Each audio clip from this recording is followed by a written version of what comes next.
चंद जी का mic off करो। हाँ, बिल्कुल शांति से। और आप सभी को हाथ जोड़कर करबद्ध विनती है कि जो हम क्लास में रोज पढ़ रहे हैं, चाहे वो सुजाता जी, चाहे सीमा जी, चाहे स्नेहल जी, लेकिन आपको रोज रिवीजन करनी है ना। आप लोगों को पता होना चाहिए, अभी हमारी एंड की गाथाएं बाकी है। अभी आपको पता होना चाहिए कि कौन सी गाथा किसके लिए उपयुक्त है, क्योंकि बार बार आप लोगों को कहा जाता है। सीमा जी के क्लास में भी बहुत बार हुआ है, सुजाता जी के क्लास में, और रोज जब भक्तामृत हीलिंग भी हमारी होती है उसमें भी कहा जाता है।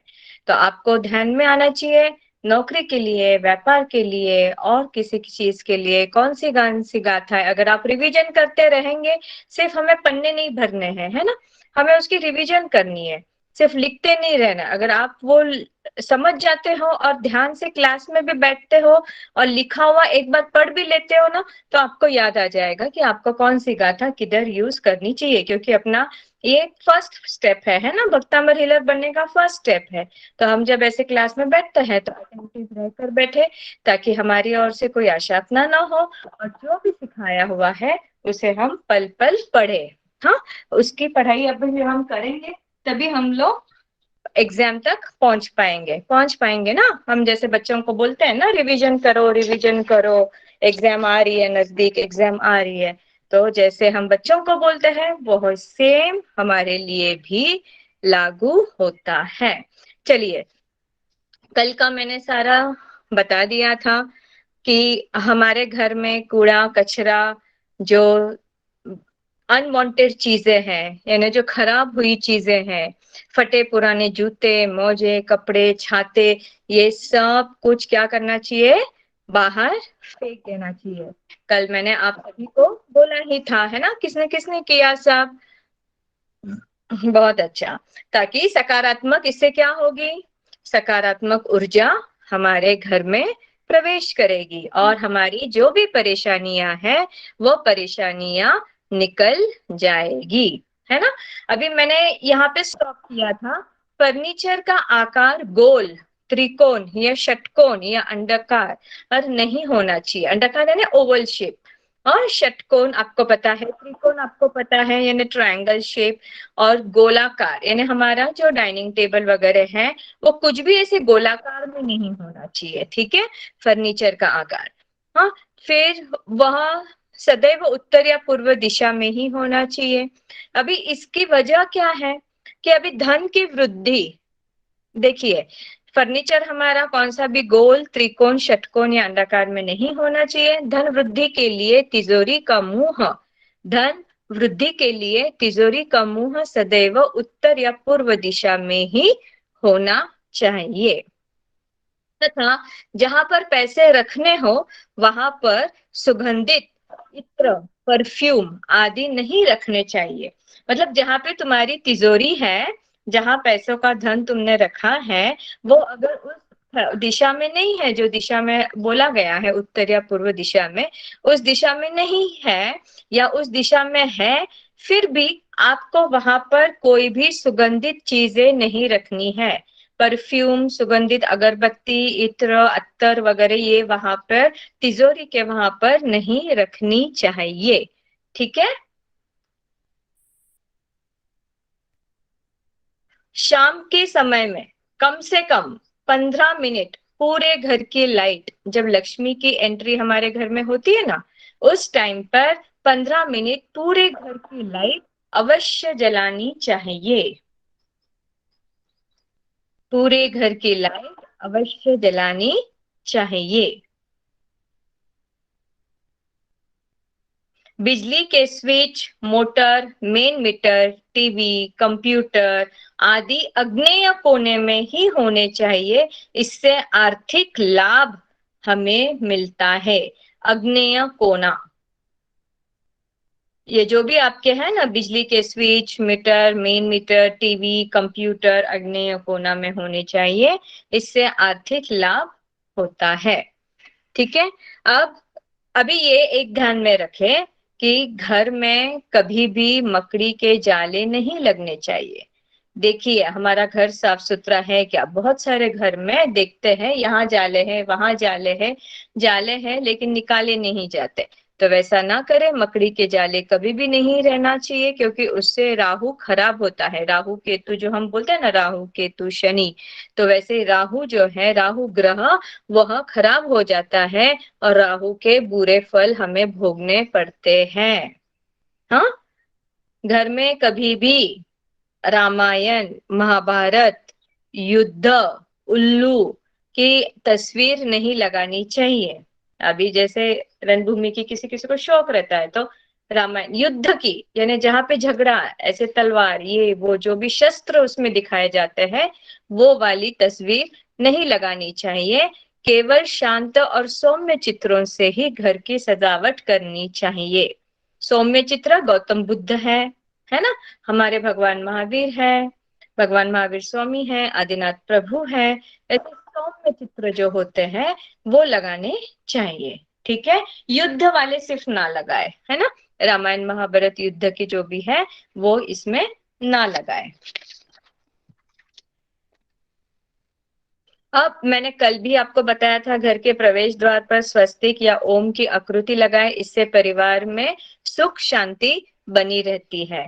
और पूरे परिवार के हो सके तो पूरे परिवार की एक फोटो खिंचवाकर हमारे मेन जहाँ पे लिविंग रूम है या हॉल है वहां पर लगाए। पूरे परिवार जो हंसती हुई फोटो है, पूरे परिवार की जो फोटो है वो वहां पर आप लगा सकते हैं।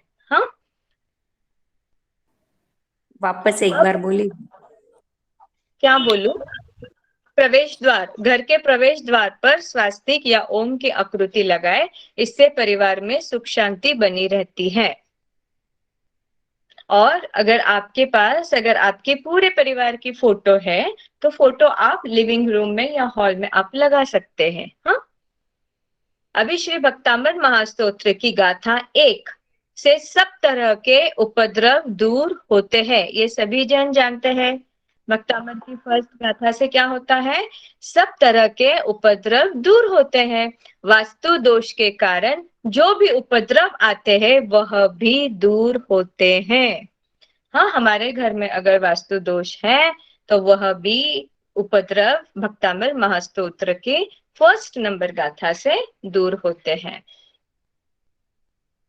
अभी ये सभी को पता है मैं कि क्या कैसे बैठना है, क्या पहनकर बैठना है, वो सबको सब पता है। बहुत बार ये रिपीट हो गया है, फिर भी एक बार बता देती हूँ कि श्वेत वस्त्र पहनकर सफेद आसन पर पूर्व दिशा की ओर मुख करके पवित्र भाव से प्रतिदिन 108 बार प्रथम गाथा अगर आपने फेरी तो वृद्धि तथा मंत्र का आराधना करते हुए 1 लाख जप संपन्न करना चाहिए। इससे हमारे घर की जो भी नेगेटिविटी है वो बाहर जाती है, जो भी संकट है वो तुरंत ही टल जाते हैं और घर में समृद्धि आती है। किसका दीदी माइक ऑफ? दीदी एक बार वापस रिपीट बोलो, करना ना वापस। दीदी, धीरे धीरे। रिकॉर्डिंग हो रहा है, आप अगर लिखे भी नहीं तभी रिकॉर्डिंग आपके पास आने वाली है।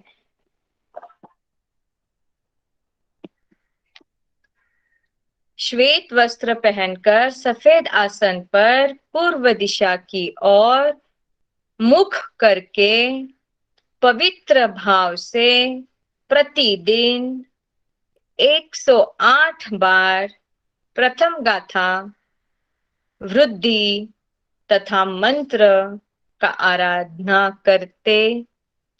कर सकते हैं। इससे आपका 1 लाख जप संपन्न हो सकता है, उससे हमारे घर में समृद्ध आती है। ठीक है, अभी आप बोलोगे हमें आपने 27 बार ही बोला है, 21 बार ही बोला है, 9 बार ही बोला है। ऐसा नहीं, हम बार बार आपको वही बोल रहे हैं, जैसे किताब में लिखा है वैसे हम आपको बोल रहे हैं। आपको 108 बार करे तो बहुत अच्छा, नहीं कर सकते तो 27 बार करे, नहीं कर सकते तो 21 बार करे, वो भी नहीं कर सकते तो 3 बार करे, 6 बार करे, 9 बार करे, है ना। आपके आपके हिसाब से, जैसे आपकी घर में नेगेटिविटी है, बहुत ज्यादा है, कम है, जिसकी तीव्रता है नेगेटिविटी की, हमेशा झगड़े ही हो रहे हैं, कुछ अच्छा नहीं हो रहा है, तो इस हिसाब से आपको इसका 108 बार जाप करें। ठीक है। अब श्री भक्तांबर महास्तोत्र की गाथा 28 से हमें मनोवांछित प्राप्ति यानी सर्व कार्य सिद्धि होती है। देखिए, भक्तांबर महास्तोत्र में ऐसे बहुत दो चार पांच ऐसे हैं जो कार्य सिद्धि के लिए हैं, उपद्रव के लिए हैं। तो आपको जैसी जो गाथा शुद्ध पूर्वक आती है, जो आपके मुख में बैठ जाती है, उस हिसाब से आप उसे फेर सकते हैं, है ना। आप बोलेंगे कि हाँ ये तो कार्य सिद्धि के लिए हमें वो भी बोला था, वो वाली गाथा भी, वो वाली, तो हम कौन सी करें, कोई कंफ्यूजन नहीं। जो आपको शुद्ध पूर्वक एकदम अच्छी तरह से जिसे आप याद कर सकते हो, और जो आपको करना है आपके आपके काम के हिसाब से, जैसी आपकी कार्य सिद्धि है, जैसे आपको संकल्प करना है, उस हिसाब से आप इसका प्रयोग कर सकते हैं, है ना। अल्पश्रुतम 6 नंबर की गाथा कंसंट्रेशन पावर बढ़ाने के लिए भी है।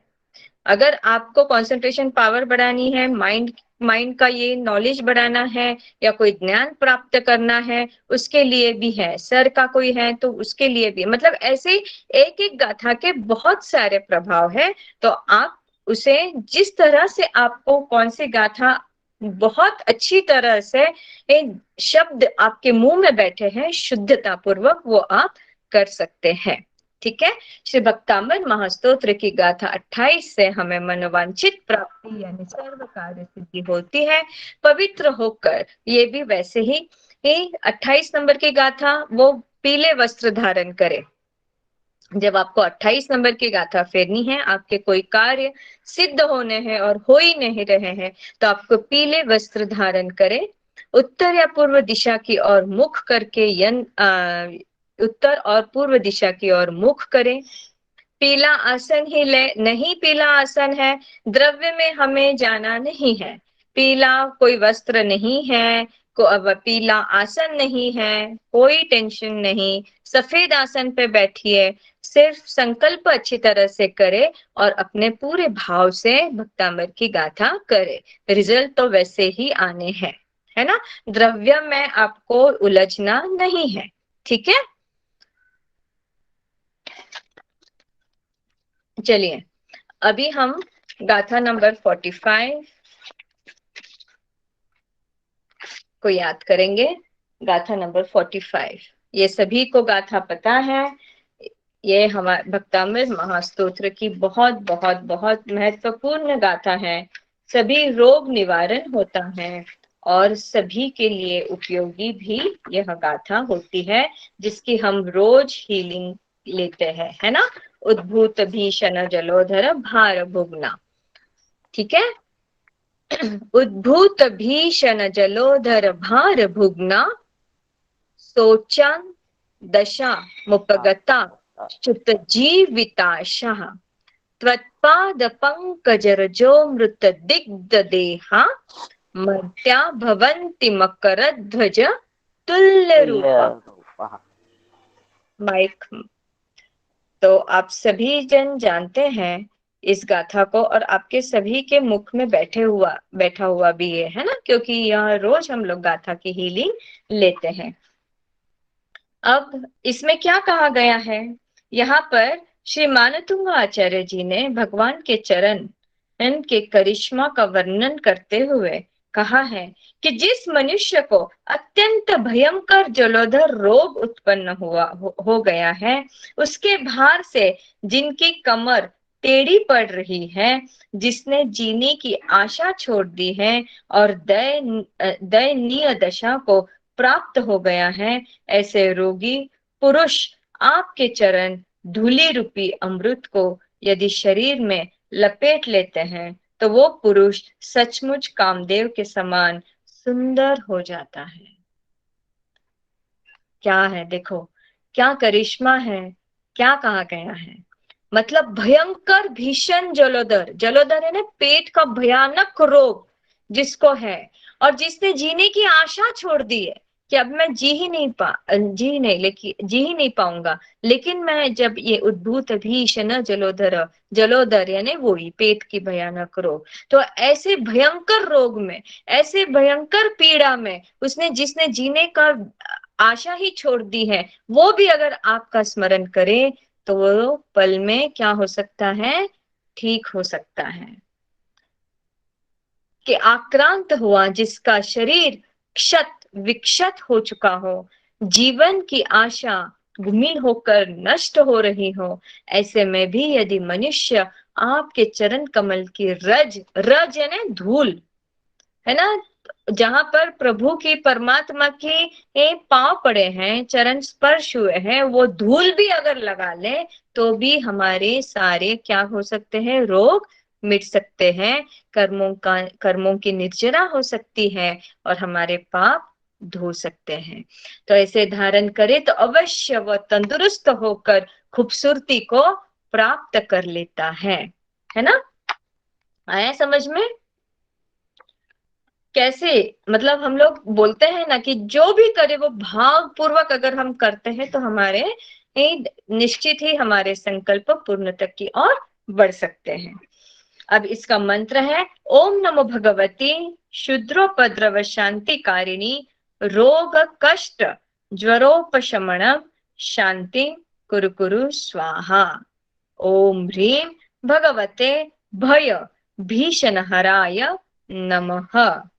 हाँ, वृद्धि है ओम ह्रीं अरहम नमो अखिन महानसानम ज्रोम ज्रोम नमः स्वाहा।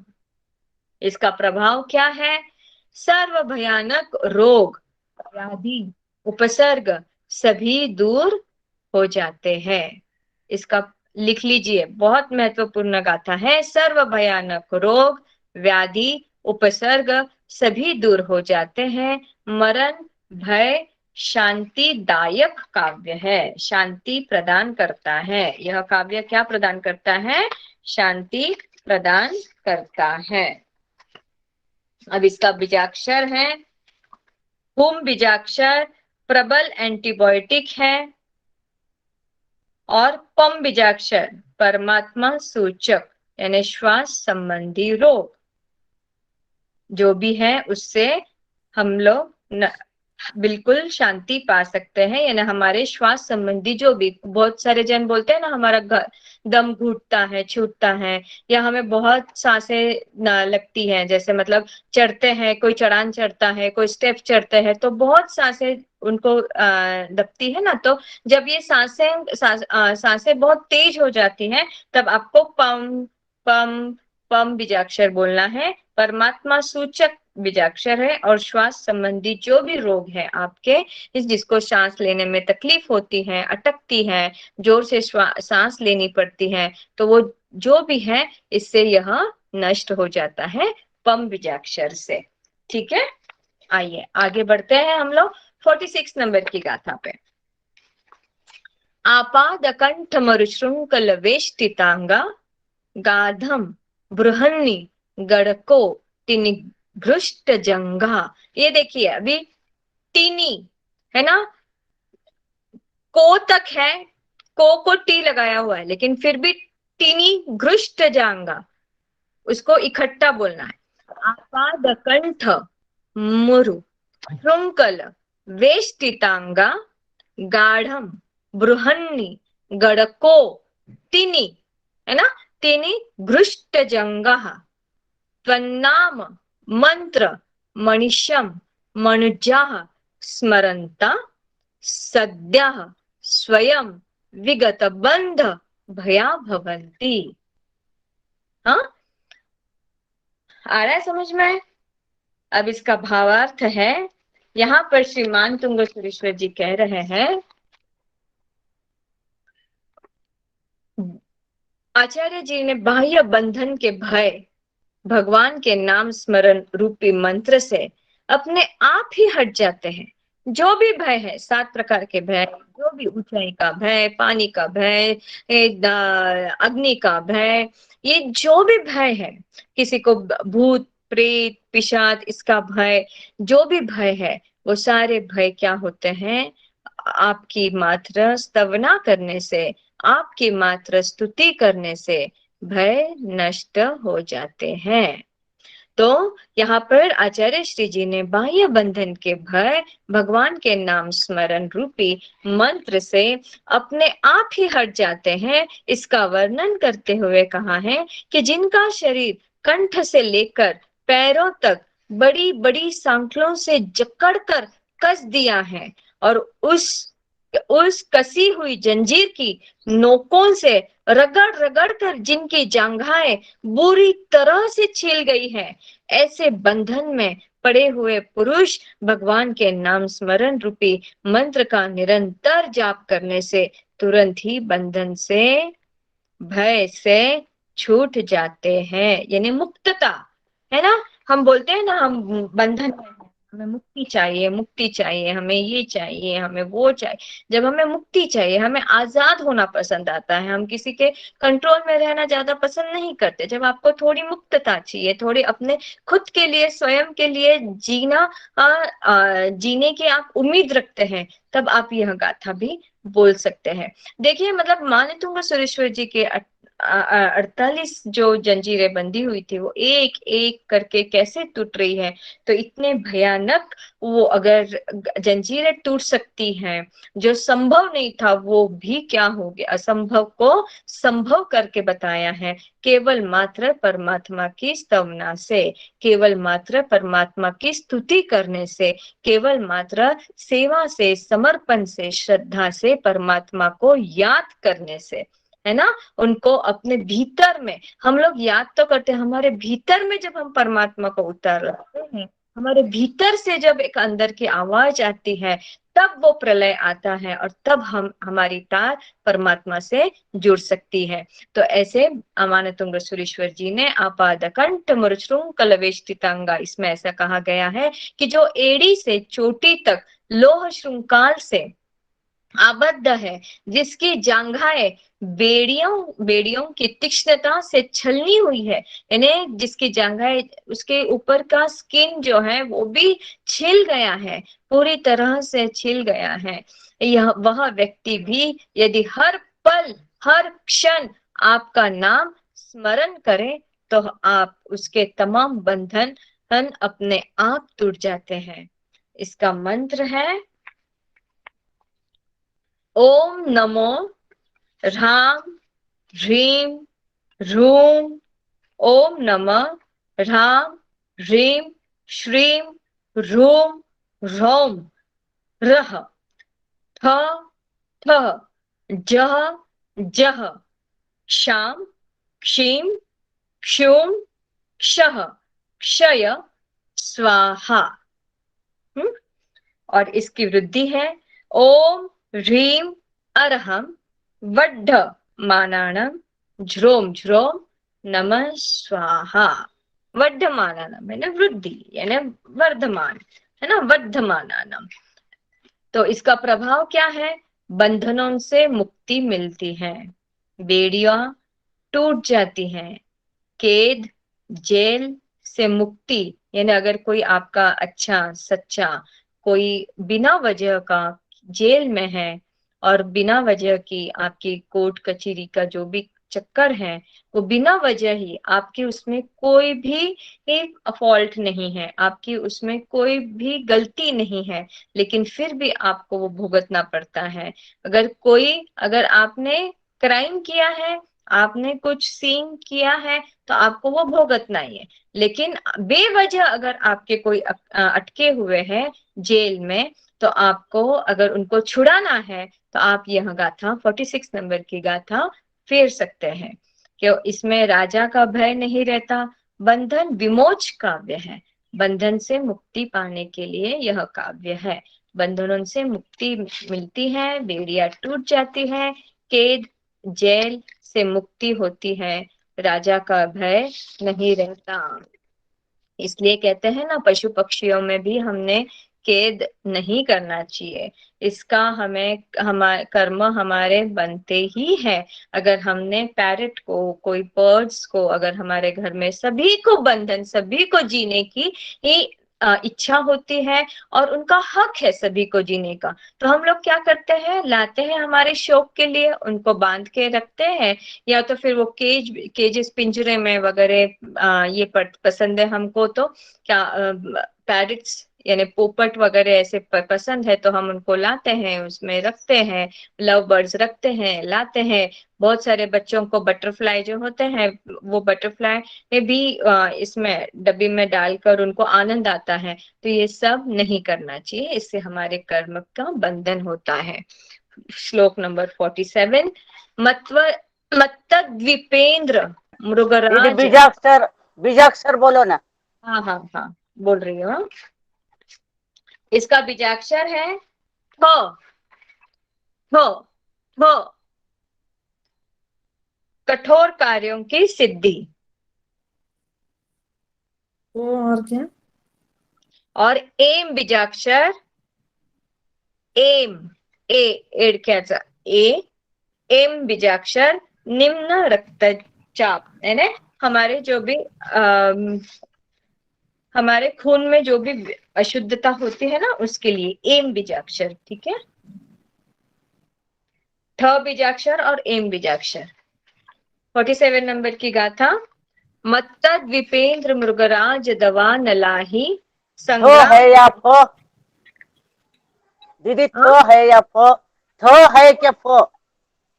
फ नहीं है, ठ है, ठ। थो। हाँ, हाँ सॉरी, ठसाचा हाँ ठ। हाँ हाँ। हाँ, माइक ऑफ कर दीजिए।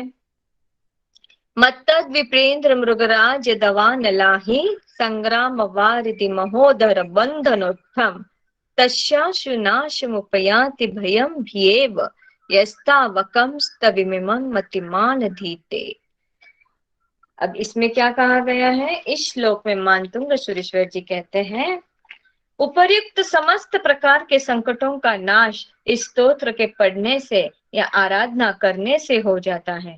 ऐसा वर्णन करते हुए कहा है कि जो बुद्धिमान पुरुष आपके इस परम पवित्र स्तोत्र का निरंतर श्रद्धा पूर्वक आराधना या पाठ करता है, उनके मदोन्मत्त हाथी, विकराल सिंह, भयंकर दावानल, भयंकर सर्प, विभत्स संग्राम, विक्षुब्ध समुद्र, कष्ट साध्य जलोधर और बंधनाजी भय, यह भयभीत होकर स्वयं ही शीघ्र नष्ट हो ही जाते हैं।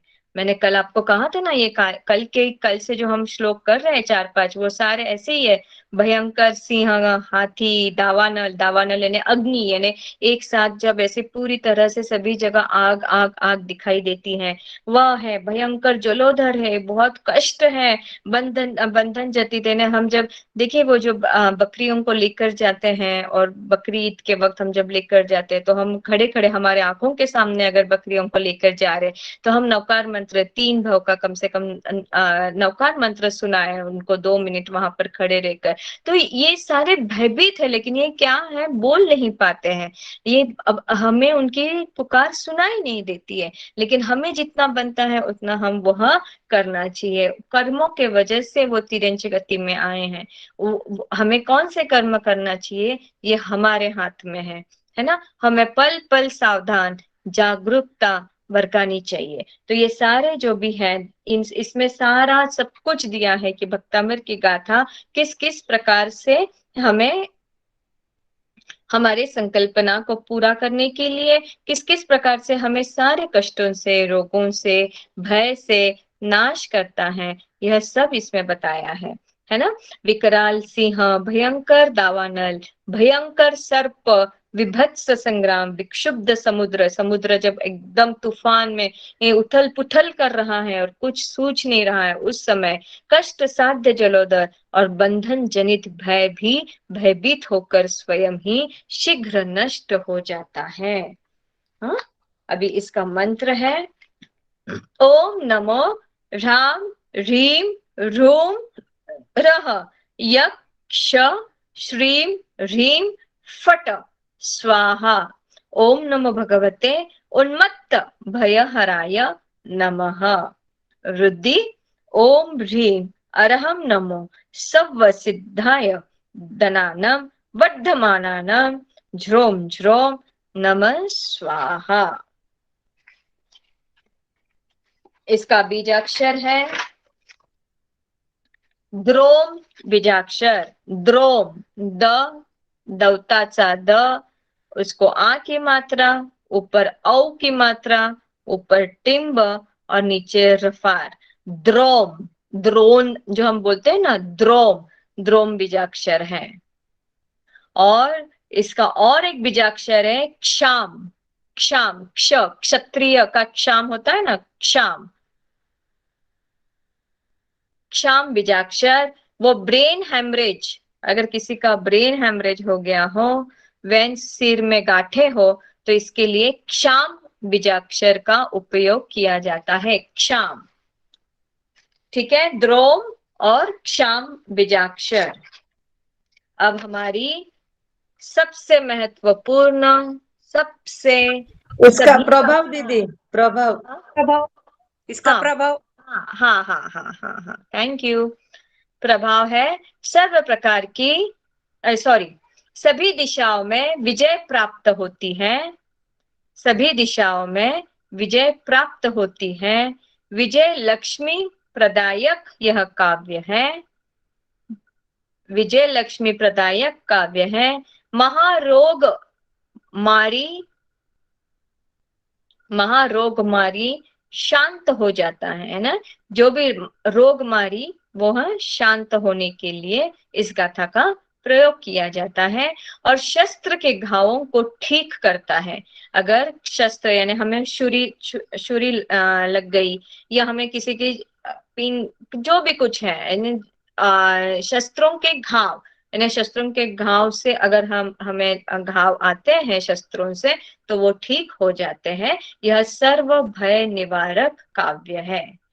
सर्व भय निवारक काव्य है, ठीक है।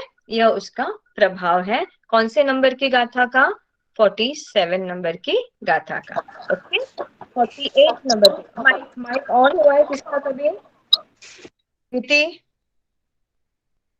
श्लोक नंबर 45, सॉरी 48।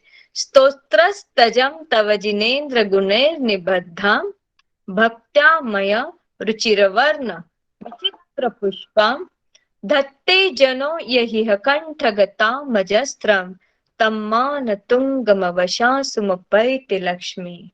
सब कुछ, ये सारे जो भी गाथाएं हैं, भय विनाशक है, सकारात्मक, पॉजिटिविटी, माइंड रिलेटेड, इतने सारे गाथा पढ़ने के बाद आखिर में हमें क्या करना है?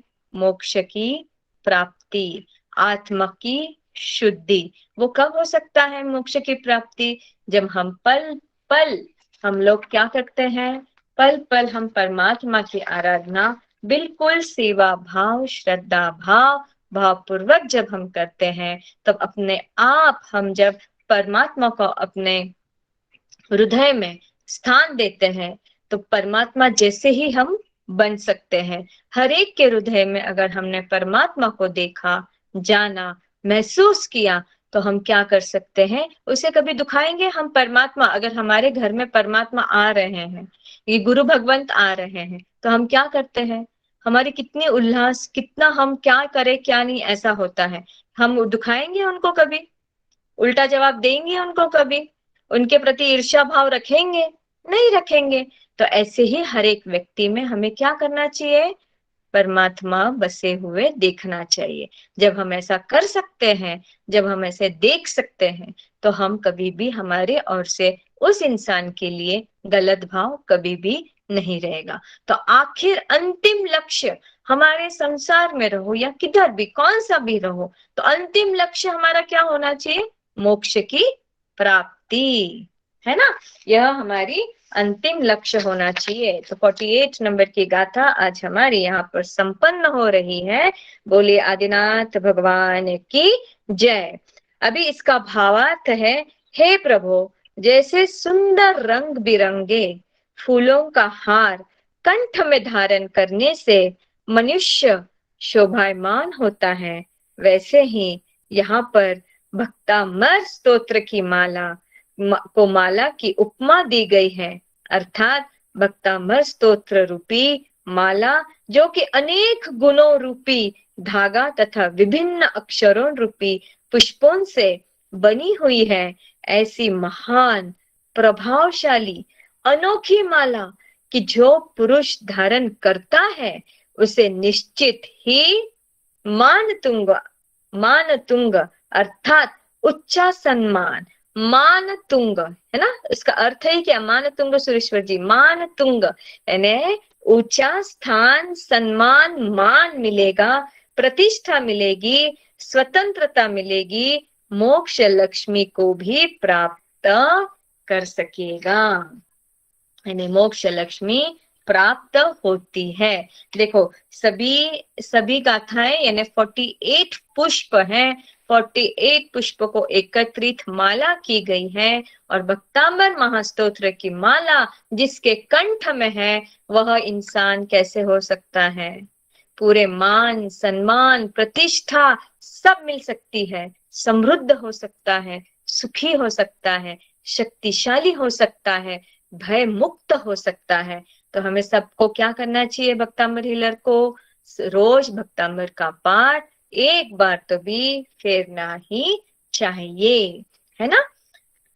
अभी इसका मंत्र और वृद्धि करेंगे हम।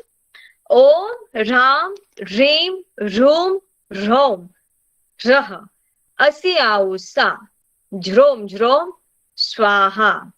ओम नमो ब्रह्मचारिणे अष्टादश सहस्त्र शिलांगरथधारिणे नमः स्वाहा। वृद्धि ओम ह्रीम अरहम नमो सव्वसाहुणम। ओम नमो भयवदो महदी महावीर वड्ढमानानम बुद्धि ऋषिनम झ्रोम झ्रोम नमः स्वाहा। इसका बीजाक्षर है श्रीम बीजाक्षर। श्री लिखते हैं ना हम, श्री, वो श्रीम बीजाक्षर ऊपर टिम्ब है। मोक्ष लक्ष्मी एवं धन लक्ष्मी, मोक्ष लक्ष्मी एवं धन लक्ष्मी है। और मम बीजाक्षर यानी मंगल का म, और मन है ना ऊपर टिम्ब है। हाँ, म को ऊपर टिम्ब है और वह मंगलकारी यानी मंगल जो हम मन लिखते हैं ना वो वाला, यानी न नहीं आगे, म के ऊपर टिम्ब है। ठीक है, यह मंगल कारक, मैंने मंगल कारक है, तो इसके यह बीजाक्षर है। ये 48 नंबर की गाथा आज हमारी हे परमात्मा आपकी कृपा से बिल्कुल निर्विघ्न संपन्न हुई है। आपकी कृपा दृष्टि हम सब पर यूं ही बरसाए रखे। हाँ, इसका प्रभाव बोलो ना, इसका प्रभाव बोलो। नहीं बोला क्या मैंने प्रभाव? नहीं बोला। अच्छा, ओके। सर्व प्रकार की अखुट लक्ष्मी, जो मैंने आपको बोला ना, अखुट लक्ष्मी इससे प्राप्त होती है। संपत्ति व सुख प्राप्त होता है, मनोवांछित कार्य सिद्धिदायक है। अखुट लक्ष्मी प्राप्ति, संपत्ति व सुख प्राप्त होता है, मनोवांछित कार्य सिद्धदायक है, अष्ट सिद्धि नवनिधि की प्राप्ति होती है। ठीक है, रिपीट करो ना दीदी। अरे रिकॉर्डिंग में आ रहा है ना आपके पास, इसमें आगे मुझे और भी पोर्शन कंप्लीट करना है। सर्व प्रकार की अखुट लक्ष्मी, संपत्ति व सुख प्राप्त होते हैं, मनोवांछित कार्य सिद्धिदायक है, अष्ट सिद्धि नवनिधि की प्राप्ति है। क्लास खत्म होने के बाद मैं वापस रिपीट करती थी, रिकॉर्डिंग का समय चला जाता है ना, तो वापस दूसरा वाला रिकॉर्ड नहीं हो सकता है ना। हाँ अब हमें श्री भक्तांबर हीलिंग के 11 सरल प्रयोग, है ना, कि कैसे कैसे क्या क्या करना चाहिए, किस तरह से हमारे भक्तांबर हीलिंग से रोग निवारण होता है, वह सब हमें अभी जानेंगे हम लोग। श्री भक्तांबर के श्लोकों की भक्ति की शक्ति, ऊर्जा का लाइफ ऊर्जा के साथ संयोजन करके हम हीलिंग करते हैं, तो हमें परिणाम के पावर में बहुत कुछ अलग दिखने को मिलता है, यानी शक्ति ऊर्जा और लाइफ ऊर्जा। हम इसे भक्तांबर के श्लोकों की भक्ति की शक्ति ऊर्जा और लाइफ ऊर्जा, इन दोनों का संयोजन जब होता है ना, लाइफ ऊर्जा और शक्ति ऊर्जा, भक्ति ऊर्जा, भक्ति शक्ति। भक्ति कहाँ से? भक्ति कब होगी? जब हमारे अंदर परमात्मा के प्रति अटूट प्रेम होगा, तभी हम भक्ति कर सकते हैं। तो भक्ति करने से, बार बार भक्ति करने से, प्रभु की स्तवना करने से हमारे भीतर में एक अलग सी अनोखी एक ऊर्जा प्राप्त होती है। तो ऐसा सब तीनों का समन्वय होता है, तब हम हीलिंग कर सकते हैं। हमें खुद को पहले चार्ज होना बहुत जरूरी होता है, हमारी खुद की पावर बढ़ाना जरूरी होता है जब हमें हीलिंग करनी होती है।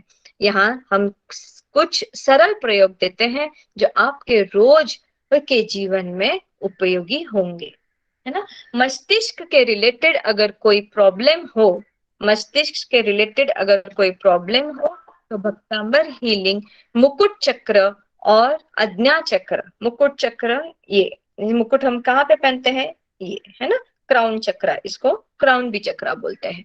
तो वहां पर और आज्ञा चक्र ऊपर देने से वो दूर हो सकता है।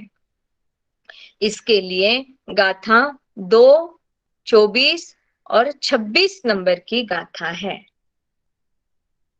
2 नंबर, 24 नंबर और 26 नंबर की गाथा है।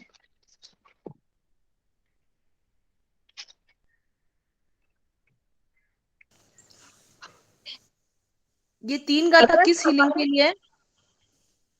मस्तिष्क में, मस्तिष्क के रिलेटेड अगर कोई प्रॉब्लम है तो 2 नंबर, 24 नंबर और 26 नंबर। अभी इसमें आप मस्तिष्क रिलेटेड में 6 नंबर की गाथा भी डाल सकते हैं, 6 नंबर की अल्प श्रुतम श्रुतवतान, है ना। अगर हमारे नेत्रों में प्रॉब्लम है, आंखों में कोई प्रॉब्लम है, तो 5वीं और 29वीं गाथा है, 5th and 29th गाथा। अभी सभी वात कल किसी का क्वेश्चन था, मुझे कल किसी का फोन भी आया था, वात व्याधि और वात रोग, वात चढ़ता है ना, तो उसके लिए हमें मणिपुर चक्र को ज्यादा से ज्यादा हीलिंग करना चाहिए। और उसके लिए गाथा है 14 और 17, 14 और 17। इससे पेट रिलेटेड प्रॉब्लम्स भी कम होते हैं। अब कभी भी कहीं भी हमारे शरीर के स्वरक्षा के लिए, हमारी खुद की रक्षा तो हमें करनी पड़ेगी ना, तो हमारी स्वरक्षा की अगर जब जरूरत होती है, हम कभी कोई एकदम सामने से ट्रक आ रहा है या कोई एकदम सामने से हमारे ऊपर हमला करने के लिए आ रहा है या कुछ भी हो, लेकिन कहाँ पर भी जाए, हमारी खुद की रक्षा होने के लिए आत्मरक्षा स्तोत्र तो उतना ही जरूरी हम सभी जन जानते हैं। तो उसके साथ साथ आप 23 नंबर की गाथा भी भक्तांबर की फेर सकते हैं। हाँ, ये आज की क्लास बहुत महत्वपूर्ण है, ये पूरा नोट डाउन कीजिए, आप सभी को बहुत जरूरी रहेगा ये 23 नंबर की गाथा। ठीक है, अभी 31 नंबर की गाथा, 31 नंबर की मैम गाथा, चक्र कौन सा होगा इसमें? नहीं चक्र नहीं है इस पर मैम लिखा। 23 नंबर, अच्छा ओके। 31 नंबर की गाथा, जिसका जो लिखा हुआ है वो मैं आपको बता रही हूँ, जिसका कोई लिखा हुआ नहीं है वो आप बिना उलझन के मत ये करिए, जिसका जो लिखा हुआ है वो मैं आपको बता रही हूँ। श्री भक्तांबर की 31 नंबर की गाथा जो है वो चर्म रोग यानी स्किन रिलेटेड जो भी प्रॉब्लम है उससे यह मिट जाती है। और अगर आपको कुटुंब में, घर में, सोसाइटी में कहीं पर सम्मान चाहिए तो भी आप इस गाथा का प्रयोग कर सकते हैं। ठीक है, अब 41 नंबर की गाथा सेल्फ हीलिंग के लिए, खुद की हीलिंग के लिए।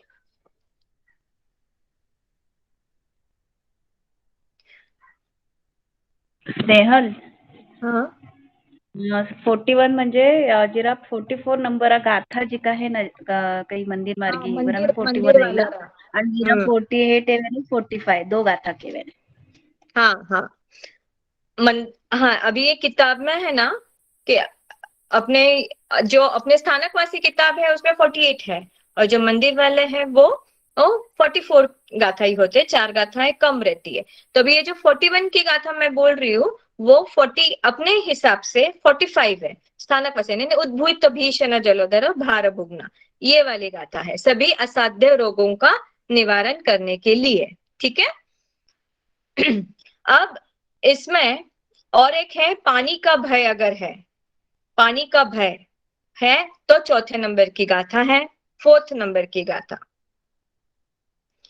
9th नंबर की गाथा, अगर आपकी यात्रा सुरक्षित रहे तो 9th नंबर की गाथा। यात्रा अगर आप कहीं पर ट्रेवल करने वाले हैं, कोई कहीं पर कौन से स्थान पे जाने वाले हैं, गाड़ी से, ट्रेन से, एरोप्लेन से, जो भी है XYZ, तो आपको 9th नंबर की गाथा फेरनी चाहिए। 19 नंबर की गाथा जो है वो भाग्यहीन और आजीविका चालू होती है और सभी सुख सुविधा प्राप्त होती है, यानी बेसिक जो हमारे नीड्स है वो भी और सारी सुख सुविधा इससे हमें प्राप्त होती है 19 नंबर की गाथा से। ठीक है। और गाथा नंबर 20 की जो भक्ति अगर करते हैं तो हमें शक्ति ऊर्जा प्राप्त होती है, यानी हमारे अंदर अगर शक्ति को वो हमें जन्म देना है, एक बहुत अलग से हमें शक्ति प्राप्त करनी है। जैसे हीलिंग के लिए आपको शक्ति की जरूरत होती है, ऊर्जा की जरूरत होती है, तो आप उस समय आपको कौन सी वाली गाथा करनी है? 20 नंबर की गाथा आपको करनी है। और तो और इससे संतान प्राप्ति में सहायता के साथ लक्ष्मी लाभदायक और सौभाग्य भी बढ़ाता है, यानी 3 इसके यूज है, संतान प्राप्ति, शक्ति ऊर्जा और उसके साथ साथ लक्ष्मी लाभदायक और सौभाग्य भी बढ़ाता है। 20 नंबर की गाथा। गाथा नंबर 21 जो है, स्वजन और परिजन आपके अधीन होते हैं, सभी अनुकूल एवं वशीभूत होते हैं, यानी हम बोलते हैं ना हमारा कोई सुनता नहीं है, किसी को हमारे वश में नहीं करना है, लेकिन जब हम अच्छी बात भी करते हैं तो सामने वाले को पटता नहीं है, सामने वाला ऐसा बोलता है कि नहीं ये गलत ही बात करती है, तो उनके मन में अपने प्रति कोई नेगेटिव थॉट्स रहते हैं। तो इस प्रकार जब आपको ऐसा करना रहता है तब आपको 21 नंबर की गाथा आपको करनी है। बहुत सारे प्रयोग है जिसमें हमारे संकल्प के साथ हम भक्तांबर जी के श्लोक की भक्ति की शक्ति को जोड़कर भक्तांबर हीलिंग करके अपनी आत्मा की और जीवन की उन्नति कर सकते हैं। अभी दवा भी, यानी स्पेशल टिप्स यह है कि दवा तभी असर करती है जब दुआ साथ होते हैं, है ना, ये हम भी मानते हैं। जब दवा काम नहीं करती तब दुआ काम करते हैं। हमारे अशुभ कर्मों के उदय में पुण्यशाली के कर्म की असर का लाभ लेने से तुरंत स्थिति में बदलाव आना शुरू हो जाता है। अभी श्री भक्तांबर श्लोक की रचना कैसे हुई वो सभी जन जानते हैं, सुजाता जी ने स्टार्टिंग में कहा ही है। इसके कितने अक्षर, क्या अक्षर, में एक बार शॉर्ट में बताऊंगी।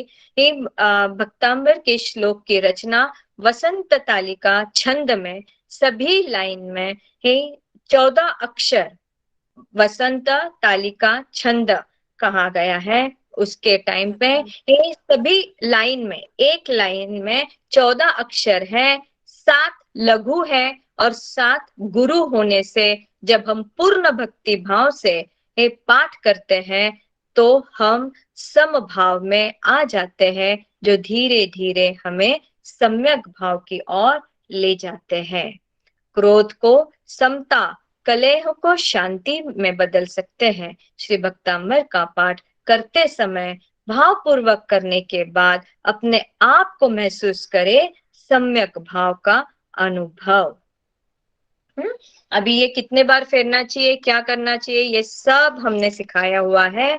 चक्रा मेडिटेशन एंड सुखासन में, जैसे चक्रास मेडिटेशन सुजाता जी हमेशा लेते हैं, वैसे सुखासन में बैठकर हाथ जोड़कर 3 नवकार मंत्र गिनने हैं, नाड़ी शुद्धि को करना है। फिर ज्ञान मुद्रा में हाथ, जैसे हम हमेशा हीलिंग के टाइम पे बोलते हैं, सीमा जी ने सारा कुछ बताया हुआ ही है कि घुटने पर हाथ रखना है, 12 बार ओमकार करे या 3 बार ओमकार करे या नवकार मंत्र फेरे। ऐसे सारे जो टिप्स आपको संकल्प लेने से लेकर आखिरी तक जो टिप्स बताए गए हैं उसे आप फॉलो कर सकते हैं, है ना। भक्तांबर के श्लोक की भक्ति की शक्ति और जीवन ऊर्जा से मेरा चक्र बिल्कुल स्टेबल हो रहा है, ट्यून हो गया है, ऐसा मन में भाव हमेशा रखते रहें।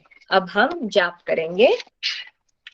सभी जन रीढ़ की हड्डी बिल्कुल सीधी, कमर से एकदम तकतार, आंखें कोमलता से बंद, चेहरे के ऊपर एक हल्की सी मुस्कान। ओम ह्रीं श्रीं, ओम ह्रीं अरहं श्री आदिनाथाय नमः।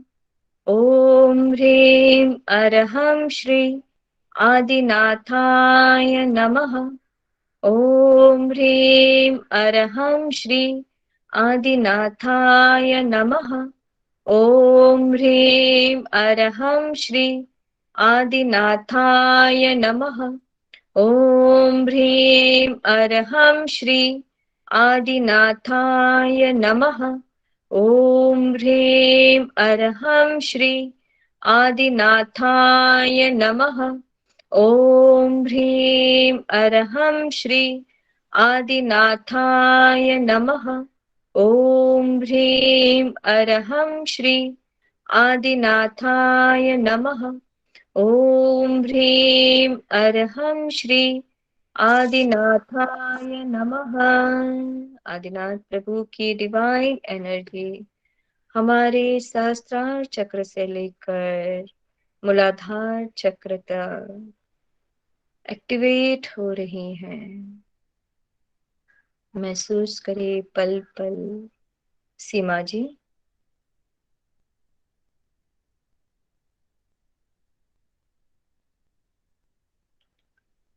सुजा तू ले, सीमा। तू ले ले। ओम ह्रीं श्री आदिनाथाय नमो नमः। ओम ह्रीं श्रीं अरहं श्री आदिनाथाय नमः। ओम ह्रीं श्रीं अरहं श्री आदिनाथाय नमः। ओम ह्रीं श्रीं अरहं श्री आदिनाथाय नमः। ओम ह्रीं श्रीं अरहं श्री आदिनाथ